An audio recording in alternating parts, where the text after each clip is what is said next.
Welcome back to another episode of Karma's Ledger, where every choice leaves its mark and every truth eventually finds its light. Tonight's story begins with a mother who gave everything she had, love, time, and faith, only to watch strangers nearly take away the one person she lived for. It's a story about quiet strength, the kind that doesn't come from anger, but from the unshakable instinct to protect what's yours. So if you haven't already, hit that like button, subscribe, and share your thoughts in the comments, because this story is one every parent, every survivor, and every believer in karma should hear. Now, let's begin. The house was quiet when Rachel got home from her second job that night. To quiet. She worked long hours cleaning offices and doing bookkeeping for a local diner, just to keep her small home standing and her son fed. Her boy, Ethan, was 13, smart and shy, a little too gentle for a world that didn't reward softness. She called out his name, expecting to hear his voice from the living room, but instead found a note on the kitchen counter written in pencil. At Ryan's house for dinner, be back by 9. Ryan was his best friend, a good kid from a well-off family who lived 2 streets over. His parents, Mark and Susan, were polite, church people, always dressed neat, the kind who offered to help but never looked you in the eye long enough to mean it. Rachel didn't think much of it that night. She warmed up some leftover soup, folded laundry, and waited for Ethan to come home. But 9 came and went, 10, too. By the time the clock hit 11, worrying had turned her stomach to stone. She called Mark's number first, no answer. Then Susan's, straight to voicemail. Her pulse quickened. She grabbed her coat and keys, leaving her house lights burning behind her. When she pulled up outside their home, the lights were still on, cars in the driveway, laughter faint through the windows. For a moment, relief, until she knocked, the laughter stopped. Susan opened the door with that tight smile people wear when they've already decided something and don't intend to explain it. Rachel, she said softly, Ethan's asleep. He was so tired after dinner. We thought it'd be better if he just stayed the night. Rachel's throat went dry. You should have called me, she said. I don't let him sleep over without asking. Susan's tone didn't change. It's fine. He's comfortable here. The words came out calm to calm. Rachel stepped forward, but Susan blocked the doorway. It's late, she said, voice almost motherly. You can see him in the morning. Rachel hesitated. Something in her gut twisted, an instinct sharper than fear. She nodded, turned back to her car, and didn't sleep a minute that night. Morning couldn't come fast enough. Rachel drove back before sunrise, parked crooked in their driveway, and rang the bell until the door opened. This time, Mark answered, pleasant smile, coffee mug in hand, wearing that suburban ease that hides something rotten underneath. You're early, he said. Ethan's eating breakfast. He stepped aside just enough for her to see her son at the table, quiet, confused, eyes flicking between them. Hey, bud, Rachel said gently, grab your stuff, okay? We've got to go. Ethan looked at Susan first, as if waiting for permission. That's when Rachel's heart dropped. She didn't yell, didn't make a scene. She just placed her hand on his shoulder and whispered, now, back home. Ethan barely spoke. He said they'd watch movies, that Susan kept saying how lucky he was to have her, how she'd always wanted a son like him. It sounded harmless at first, until it didn't. Over the next few weeks, things got strange. Ryan's parents started dropping by unannounced, bringing gifts for Ethan, offering to help out while Rachel worked. Once Susan showed up at his school lunch with a packed meal, saying she didn't want him eating alone. Rachel tried to set boundaries, but each no seemed to invite a bigger yes from them. It wasn't just kindness, it was ownership disguised as care. One day, Ethan came home with a paper from school, something he'd been told to give her. It was a permission slip for a family friend mentorship program, signed not by Rachel, but by Susan. The signature was shaky but close enough to pass. That night, Rachel sat at the kitchen table staring at the paper, her coffee gone cold, realizing that what she was feeling wasn't paranoia. It was invasion. Someone had decided that her son was better off without her, and they weren't hiding it anymore. Rachel didn't go to the police that night. She knew how that would look. a tired single mother accusing a respected couple of overstepping boundaries. People like Mark and Susan didn't get questioned, they got invited to charity dinners. Instead, she went to the school the next morning. The secretary gave her a puzzled look when she asked about the mentorship program. "We don't have anything like that," she said. But Mrs. Thompson did come by last week to drop off some updated contact forms for Ethan. Rachel froze. "Who?" The secretary flipped through a folder. "Susan Thompson. She said you'd asked her to handle paperwork since you were so busy." The world tilted. Rachel snatched the folder and scanned a page. Her son's emergency contact list had been changed.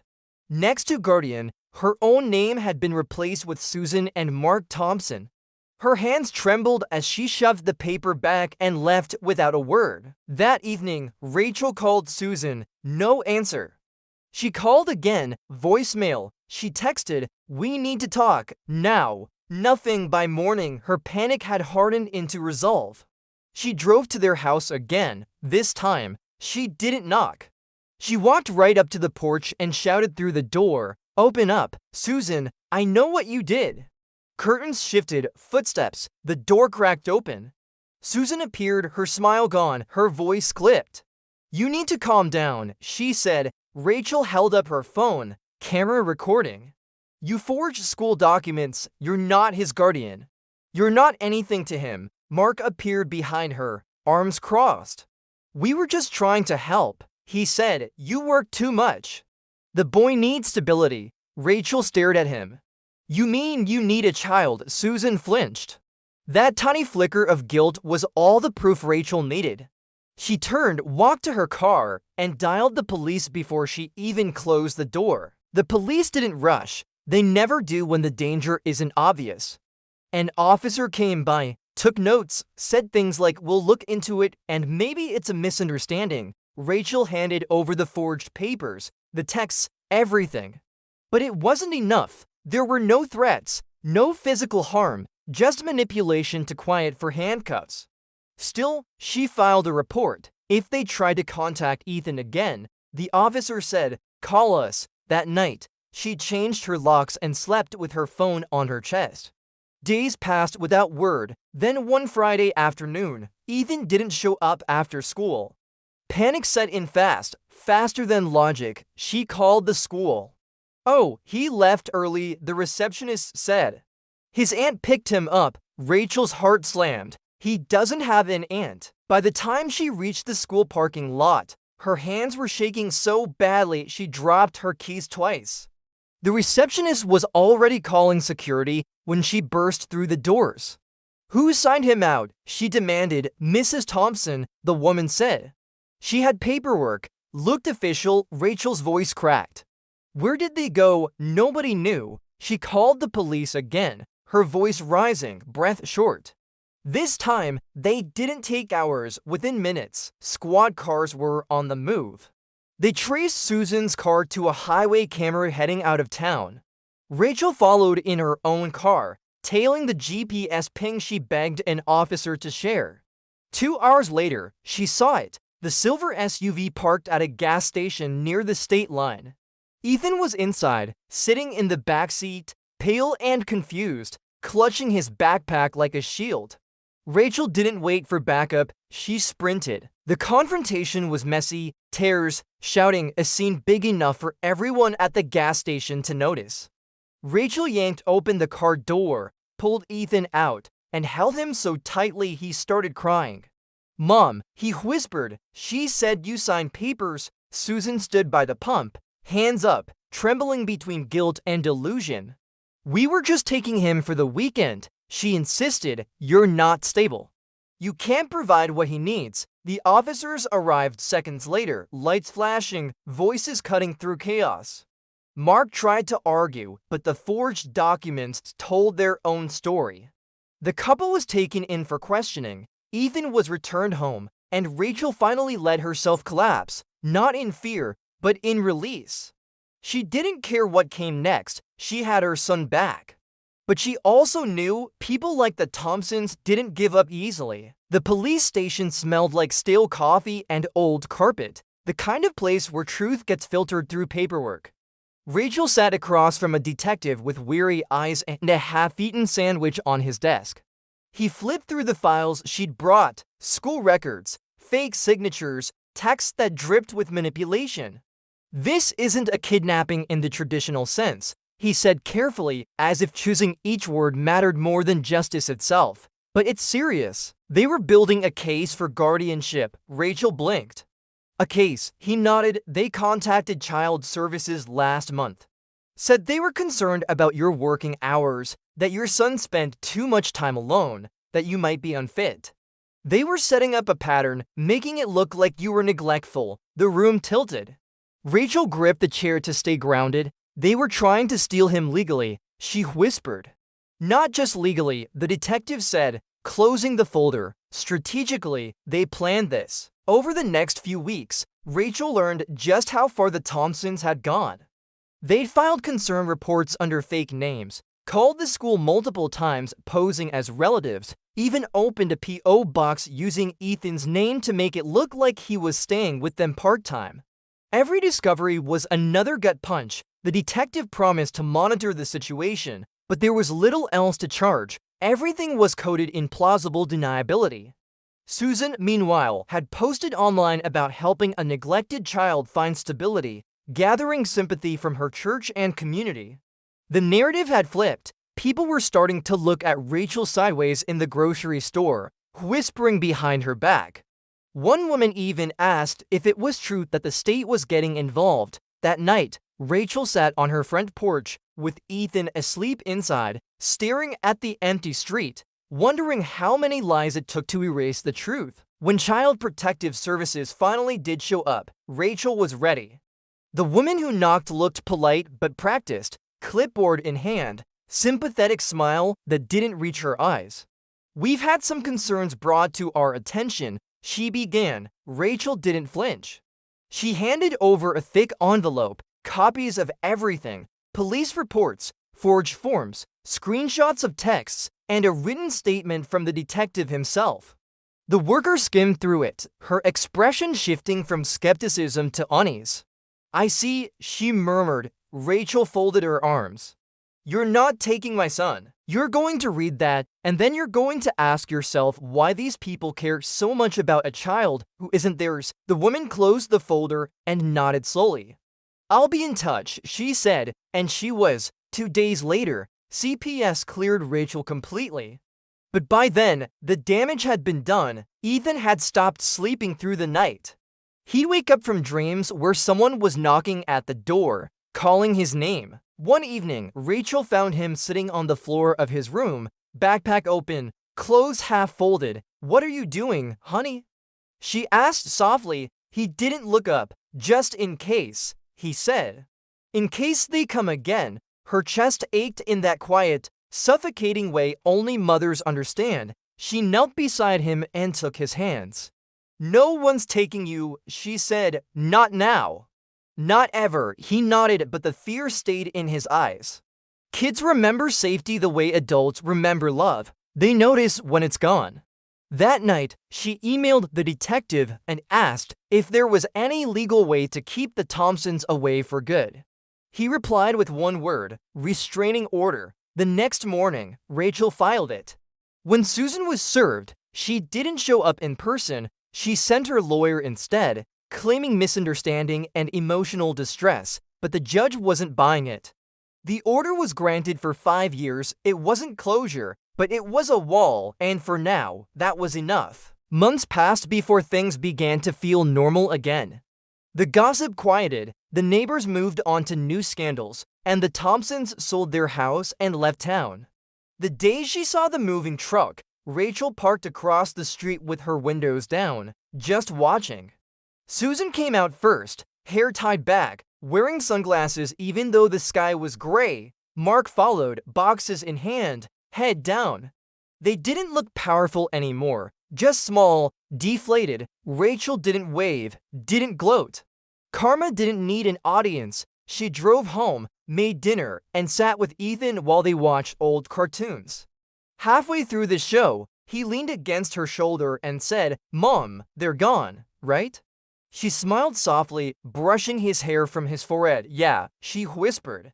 And they're never coming back, but somewhere deep down, she still kept the porch light on a little longer at night, not out of fear, but out of the quiet understanding that some shadows take time to fade. By the time a full year had passed, Rachel had learned how to live again without looking over her shoulder. Ethan started smiling more, talking more. He joined his school's robotics club, made new friends, even laughed without flinching when someone mentioned the Thompsons. But healing isn't a straight line. Sometimes she'd catch him zoning out, staring at nothing, the way people do when they remember something they wish they could forget. Therapy helped. Both of them went. Rachel told their story in small, manageable pieces, not to relive it, but to set it down somewhere safe. The therapist said something she never forgot. Survivors don't heal when they win. They heal when they no longer have to defend the truth. It made sense. She was done proving she was a good mother. She just wanted to be one. The Thompsons were gone, but karma didn't vanish with them. One morning, Rachel's phone buzzed with a message from an old coworker who'd moved to the next town over. "You won't believe this," it read, followed by a link to a local news article. Rachel clicked. The headline hit hard and strange. Former church couple under investigation for fraud and false claims in adoption cases. She read it twice, heart pounding. Apparently, Susan and Mark had been working with a small private adoption network, and their mentorship with Ethan wasn't the first time they blurred moral lines. The couple had allegedly taken money from would-be adoptive parents under false pretenses, promising matches that didn't exist. Rachel set the phone down slowly. She wasn't the only one. The realization made her shake, not with fear this time, but with something sharper: vindication. When the trial came a few months later, Rachel wasn't called to testify. She didn't need to be. The prosecutors had piles of evidence, enough to paint a picture without her name in it, but she still went to the courthouse. She sat in the back row, unnoticed, as the Thompsons entered in formal clothes that couldn't hide the weight of disgrace. Susan looked smaller, her hands twitching in her lap. Mark's eyes stayed fixed on the floor. The hearing was short, the verdict inevitable. Guilty on multiple counts of fraud, falsification, and obstruction. When the sentence was read, 2 years each, with probation and community service, Rachel didn't smile. She just closed her eyes and whispered under her breath, "That's between you and the universe now." Life didn't magically smooth out after that. There were still bills to pay, double shifts to work, and days when exhaustion won, but something in Rachel had changed. She wasn't just surviving anymore, she was present. She volunteered at Ethan's school, not to monitor but to belong. She joined a parents' group, started taking weekend classes at the community college, and for the first time in years, she thought about a future that wasn't built on fear. One evening, as she sat on the porch watching Ethan ride his bike down the street, the sky painted gold and violet, she realized how long it had been since she'd felt simple peace. The kind that doesn't need to be earned, it just exists. That night, she turned off the porch light early. Years later, Ethan would tell the story differently. He'd call it the year I almost got adopted by strangers, sometimes joking about it, other times going quiet halfway through. But he always ended it the same way: "Mom saved me." He never said how scared he'd been or how close it came.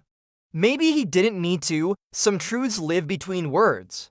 When Rachel looked back, she didn't think of courtrooms or forged papers. She thought of the night she ran across the gas station parking lot and pulled her son into her arms.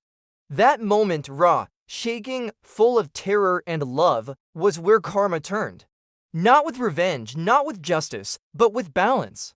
She'd fought for her son, and in doing so, she'd reclaimed herself. The universe doesn't always roar when it rights a wrong. Sometimes it just whispers, "You can rest now." Time has a way of dulling the edges without erasing the outline. By the time Ethan turned 16, the whole ordeal felt like something that had happened in another life. The scars were still there, just faint enough to ignore most days. He was taller now, voice deeper, a hint of confidence peeking through the boyish uncertainty he once carried. Rachel had gotten used to the rhythm of their new life: school drop-offs, packed lunches, late-night conversations about dreams and college. But sometimes when he was late coming home, that old panic stirred again. It wasn't logical, just muscle memory, fear trained by experience. Ethan noticed once, "You don't have to wait up, Mom," he said, smiling. "I'm not going anywhere," she smiled back, but didn't tell him that every mother who's almost lost a child keeps a part of herself permanently awake. On his 17th birthday, Ethan got his first car, a beat-up pickup they fixed together over weekends. It wasn't much, but to them it meant freedom. After dinner, he gave her a card he'd made by hand, just like when he was little. Inside was a simple line: "Thanks for never letting anyone else be my mom." Rachel laughed and cried all at once. "I'll frame this," she said, and she did, right above the kitchen table. It became part of their home, part of the quiet proof that love doesn't need to be loud to last. Still, sometimes she'd catch herself wondering how the Thompsons' story ended, whether they learned anything, whether they changed. But she always stopped that thought midstream. Their lesson wasn't hers to carry. The only one she needed to remember was that peace is the best kind of revenge. Years rolled by. Ethan graduated high school, then college, the first in their family to do it. Rachel sat in the bleachers that day, clapping until her hands hurt. When his name echoed through the speakers, she saw flashes of every moment that could have gone wrong, and didn't. After the ceremony, he found her in the crowd, cap tilted, eyes bright. "We did it," he said. She smiled. "You did it," she corrected. Later that night, they sat on the porch with cheap takeout and soft music playing from his phone. "Do you ever think about what happened?" he asked quietly. She exhaled, "Sometimes. But not with anger, more like gratitude. Because it showed me who I was." He nodded, looking out at the quiet street. "It showed me, too," he said, "that family isn't what people say it is.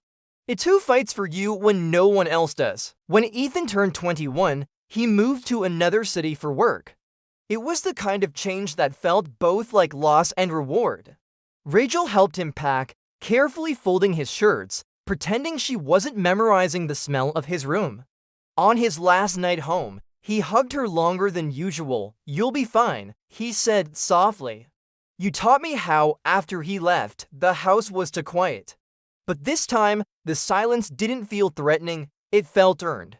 She filled her evenings with books, neighborhood walks, and phone calls that always ended with "I love you, Mom." Sometimes, she'd see young mothers in the grocery store, juggling jobs and children, trying not to look tired. She'd smile at them, knowing that quiet kind of struggle, the one nobody praises, the one that builds a backbone out of love. One afternoon, years later, she got a letter in the mail. The return address made her stop breathing for a moment: a correctional facility 3 towns over.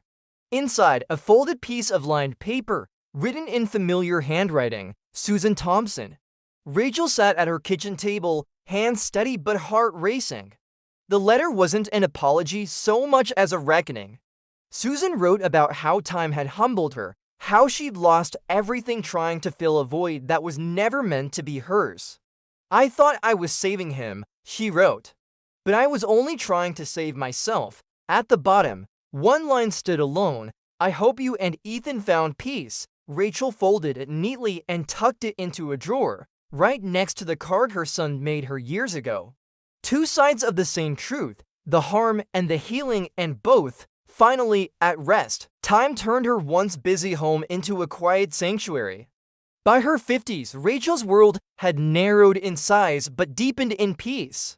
She'd learned to love small things again: the hiss of the coffee pot in the morning, the soft thud of mail landing on the porch, the hum of life just steady enough to trust. Ethan called every Sunday, sometimes from airports, sometimes from quiet apartments filled with city noise. "I'm okay, Mom," he always said, and she always believed him. One evening, as dusk filtered through her living room window, she found herself staring at the framed photo of him at graduation. She realized how little of their lives had been easy, Yet how much of it had been theirs? The chaos that once defined them had turned into rhythm, and she found herself grateful for everything that had tested her, because each trial had stripped away something false, leaving only what mattered. One summer, Ethan came to visit for a long weekend. He'd grown into the kind of man who carried calm wherever he went, broad-shouldered, thoughtful, the kind of quiet that reminded her of his father in his best years. They spent the evenings on the porch, the air heavy with cicadas and old memories.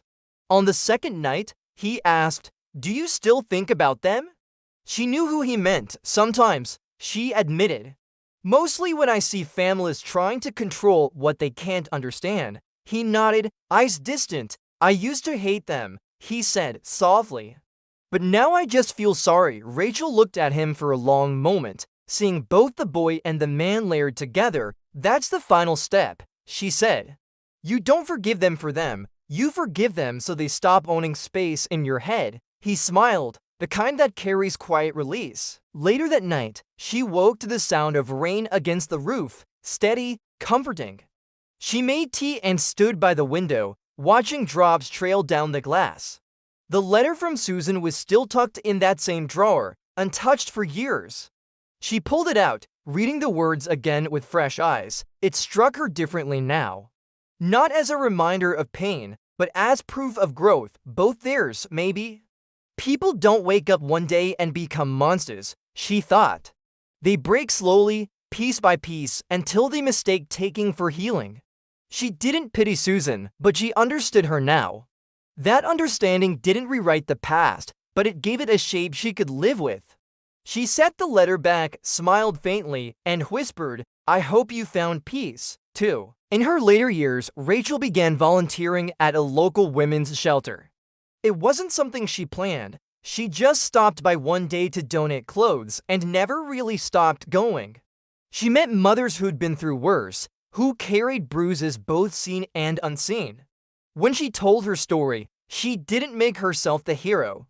She just said, "People will try to take what you love. But if you hold your truth steady, no one can keep it." They'd nod, and she'd see the flicker of belief returning to tired faces. That was her quiet karma, not revenge, not righteousness, but using her survival to hand strength to others. She didn't need anyone to remember her name. Just her lesson: you only lose when you stop fighting for what's real. When Ethan married, the ceremony was small, a backyard filled with string lights, laughter, and the smell of rain that threatened but never fell. Rachel walked him down the aisle, something he'd insisted on. "You've always been both parents," he told her. During the vows, when his voice cracked saying family, she caught herself tearing up. After the reception, as the crowd thinned and the lights dimmed, Ethan found her sitting on the porch steps. "Do you think Dad would have been proud?" he asked quietly. She nodded. "But I think I'm prouder." He smiled, squeezed her hand, and said, "You know, I tell people I got lucky.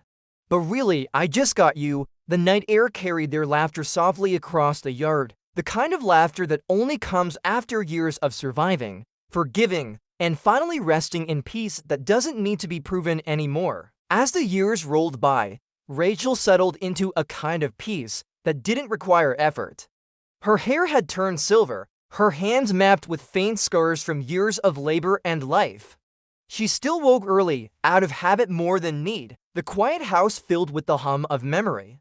She'd sit by the window with her tea, sunlight spilling across the table, and feel something she once thought she'd never have again: safety. Ethan visited often, sometimes with his wife, later with their baby girl, a little whirlwind of curiosity who called her Grandma Ray. The first time that tiny hand grabbed her finger, Rachel felt the past dissolve in an instant. There was no trace of fear left, only awe. The world had turned and brought her here, to this small, perfect moment of continuation. For all that had been taken, life had given back in quieter, more lasting ways. One summer afternoon, Rachel and Ethan went through old boxes in the attic. Dust floated through sunbeams like slow confetti. They laughed over photos, over scribbled school notes and handmade cards. Near the bottom of one box, Ethan found an old newspaper clipping folded inside a book. It was the article about the Thompsons' trial. He hesitated, then handed it to her. "You kept this?" She looked at it for a long time. I sobbed. Not out of bitterness, she said, just to remind myself I wasn't crazy. That what happened was real, and that I made it through. Ethan nodded slowly. "You should throw it away," he said gently. She smiled. Maybe someday, later that night, after everyone had gone to bed, she slipped it into the fireplace, watched the edges curl, and whispered, "I don't need proof anymore." The ash scattered, and the air felt lighter. When Rachel turned 70, she hosted a small gathering. Family, neighbors, a few women from the shelter she still volunteered at. The evening was warm, filled with chatter and the smell of baked peaches cooling on the counter. Someone asked her what her proudest moment was. She didn't have to think long. "Raising a boy who grew up kind," she said it simply.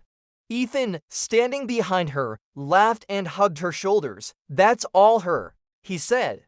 But later, when everyone had gone, she sat outside under the soft hum of crickets and thought about the path that had led her here, the nights of fear, the quiet courage, the relentless faith that good would win if she kept showing up for it.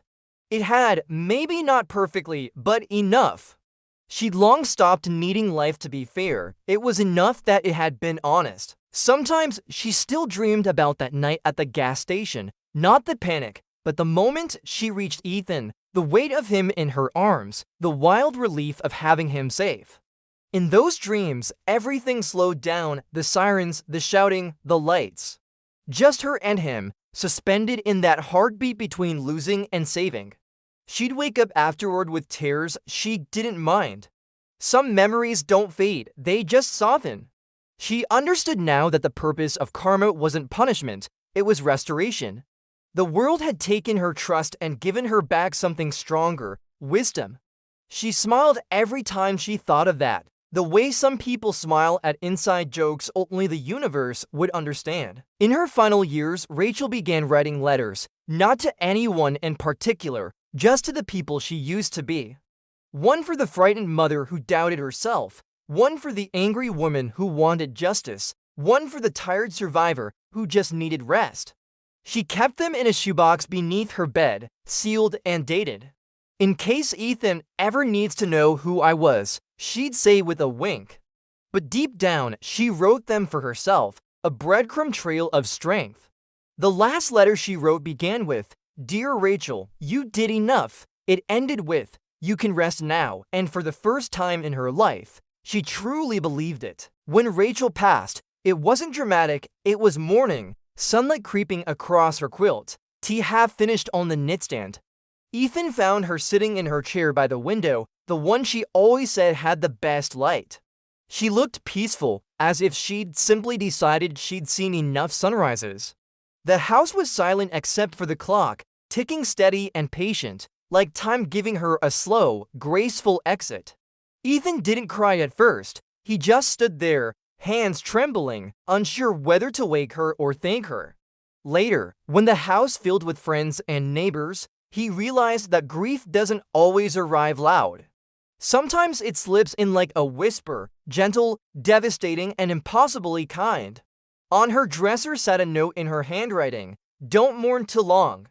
There's still more light out there, go find it." After the funeral, Ethan wandered through the quiet house for hours, touching small things like they were relics, her reading glasses, the coffee mug with a crack near the handle, the framed card he'd made when he was 17. When he opened her bedside drawer, he found the shoebox she'd mentioned years ago. Inside were the letters, dozens of them, written in careful cursive, folded and dated. He read them slowly, one by one. Each letter spoke to a version of her he'd never known, the fear, the anger, the hope. One in particular stopped him cold. It read, "If you ever start doubting who you are, remember this, you were worth the fight, even before I won it." He pressed the page to his chest and finally let himself cry, the way only grown children do, grateful, aching, and full of love too big for words. Years later, Ethan became a father himself. He learned early on that the past doesn't vanish. It becomes part of how you parent, how you protect, how you love. His daughter, Ava, had Rachel's eyes, bright, questioning, full of wonder. When she was old enough to understand, he told her stories about Grandma Ray, not about the hard years, not in detail. He told her how strong she was, how she once fought for him when no one else would, how she believed that truth didn't need permission to exist. Ava would listen wide-eyed, then say, "She sounds like a superhero." Ethan would smile. "She was," he'd say.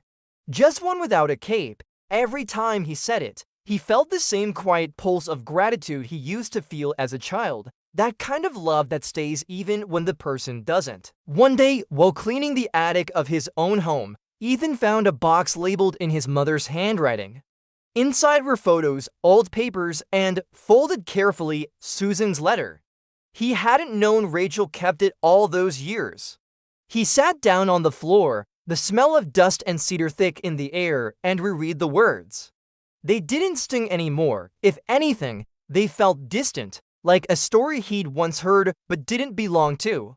He thought about how his mother had chosen grace instead of bitterness, how that single choice had rippled into his entire life. He tucked the letter back in the box, closed the lid, and whispered, "We're okay now." The attic light flickered once, then steadied, and somehow that small moment felt like her answer. When Ava turned 10, she brought home an assignment from school. "Write about the bravest person you know." She wrote about Grandma Ray. She wrote about how she stood up to people who tried to take what wasn't theirs. How she taught her son to be kind instead of angry. And how being brave means loving people even when life tries to make you scared. Ethan read the essay sitting at his kitchen table, tears pulling quietly. He realized then that karma doesn't always come as revenge. Sometimes it comes as legacy. The good you plant grows in ways you never see. His mother had fought for one child, and now, generations later, that strength was still echoing. He smiled, folded the paper carefully, and set it beside Rachel's old photo. "You did it, Mom," he whispered. "You made sure we stayed whole." By his 40s, Ethan had become the kind of man Rachel always hoped he would, not perfect, but principled. He worked as a social worker, helping families in crisis, mothers who reminded him of his own, children who stared at the floor the way he once had. He never told most of them his story, but he carried it quietly in every decision, every late-night call, every home visit where fear lingered heavier than hope. "You can't save everyone," one of his coworkers told him once. Ethan just smiled. "Maybe not," he said, "but you can make sure they don't feel invisible." At home, his daughter grew up surrounded by that same quiet compassion, the one his mother had built her whole life on. And in some subtle, unseen way, he felt her presence in everything. The way the light caught through the window in the mornings, the smell of coffee, the hush that came before forgiveness. It wasn't until years later that Ethan heard the Thompsons' name again. He was reviewing old case files at work when a familiar surname caught his eye. Thompson, Susan. For a second, his heart stuttered.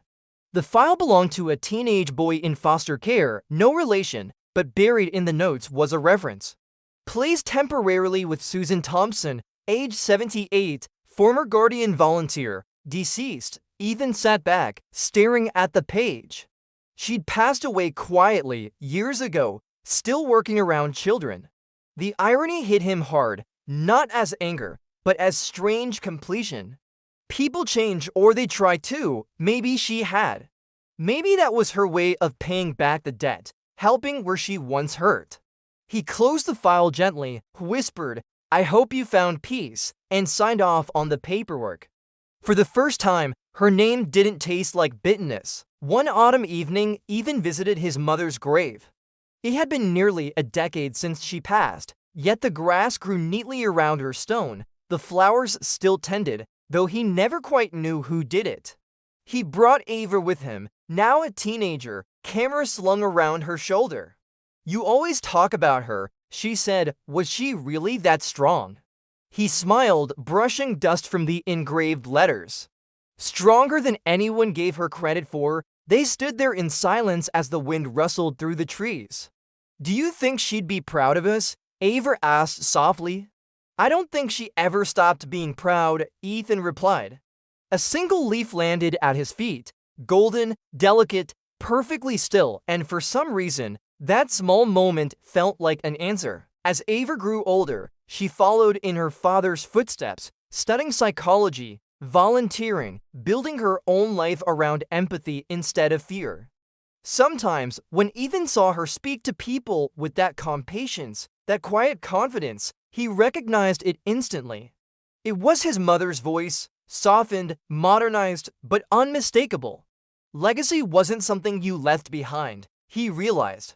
It was something you passed forward, piece by piece, through tone, through example, through kindness that didn't ask for anything in return.